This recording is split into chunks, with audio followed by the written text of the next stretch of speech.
Hey, what's going on guys, this is 5 Large Fries, and today I'm going to show you a mix set that I use when I am using a light bowgun, a regular bow, or a heavy bowgun. Now this build focuses primarily on crit chance as well as extra crit damage. It's a really fun build considering with the light bowgun that I use, you are critting pretty much all the time, give or take, and it is so fun. So let's take a look at the build in a lot more detail, starting from the top and working our way down. And first off, we have the Dragon King eye patch. Now this is going to unlock the weakness exploit level 2 skill, which basically means that your attacks that hit weak spots are going to have a 30% increased affinity.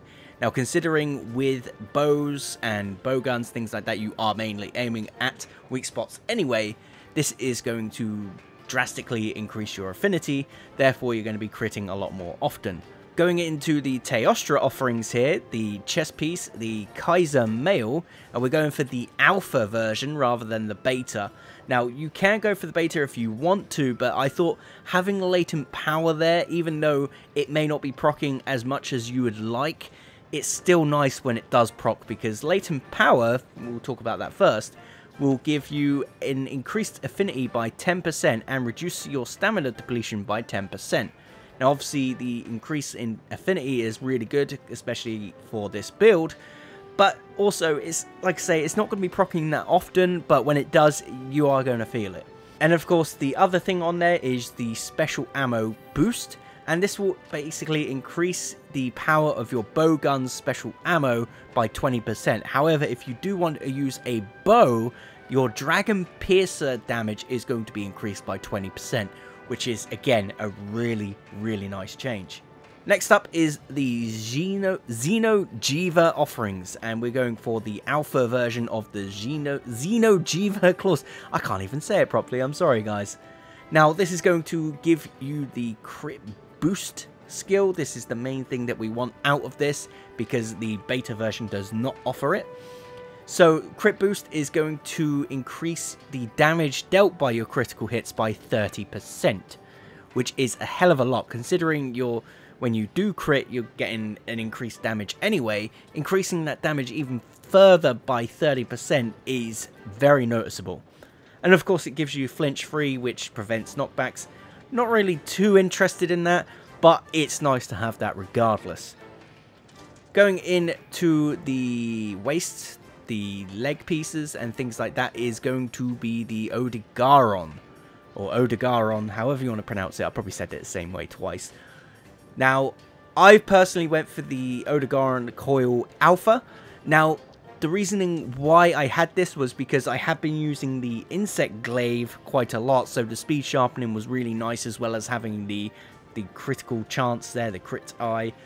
But realistically, you will want to go with the Odegaron Coil B. This will still give you critical eye. You don't need speed sharpening because, let's be real, this build is focusing on bows and bowguns, so you're not going to be sharpening those. So it is best to go with the Odegaron B, because you also get a level 2 gem slot in there, or decoration slot, whatever you want to call it. So this is what I'm currently working towards, unlocking another Odegaron gem so that I can get this. But this is what you want to be going for, the Odegaron Coil B. And then finally, we have the leg piece, again giving you the Odegaron Greaves, increasing your crit eye, which is your affinity, and then giving you quick sheath, so not really interested in that too much, but of course the crit eye is what we want. Then of course you have the set bonus, where you have 2 pieces of Odegaron Mastery. It's now going to give you a stun effect to your draw attacks, and it's also going to slightly increase your attack power. So let's take a look at the light bowgun that you would want to use with this build, and it is down in the Odegaron tree, and it is the Karma weapon. Now this will give you a 30% extra affinity, increasing your total affinity to 50%, obviously increasing to about 80% if you're hitting weak spots because of the extra 30% given by the Dragon King eye patch. Next up in the bow section, we have the Xeno Meteora. Now this is found in the Xeno Jiva tree. This is a fantastic fantastic bow and it works absolutely amazing with this build, especially with the dragon piercing shots. Now, what's great about this is the affinity is 15%, which is really nice, but it also has 2 level 3 decoration slots.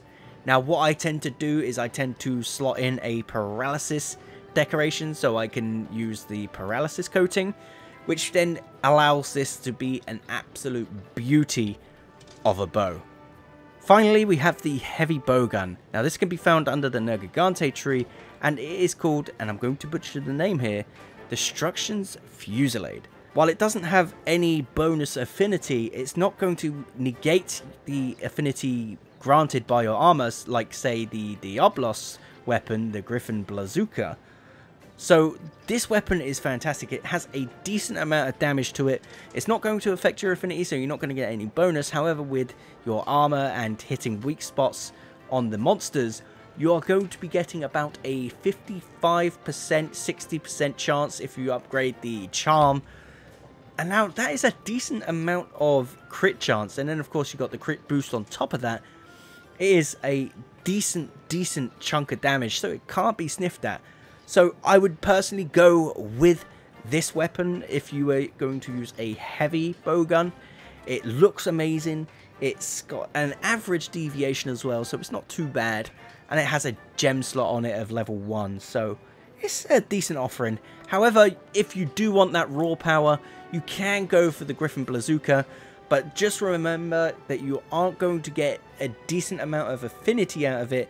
The armor itself is going to negate the affinity negative there for the most part, and you'll probably get about a 10% extra, and then of course with the 30% hitting weak spots, you're probably going to get about a 40% chance, which is still not bad, but it's not going to be as noticeable as say the other things like the Destruction's Fusillade. Again, I'm really butchering the name there. So I primarily use this build with the light bowgun, specifically the one in the Odogaron tree, the Karma weapon, because I find that using this set gives me about 80% crit chance or affinity, whatever you want to call it. That's obviously including the Dragon King eye patch.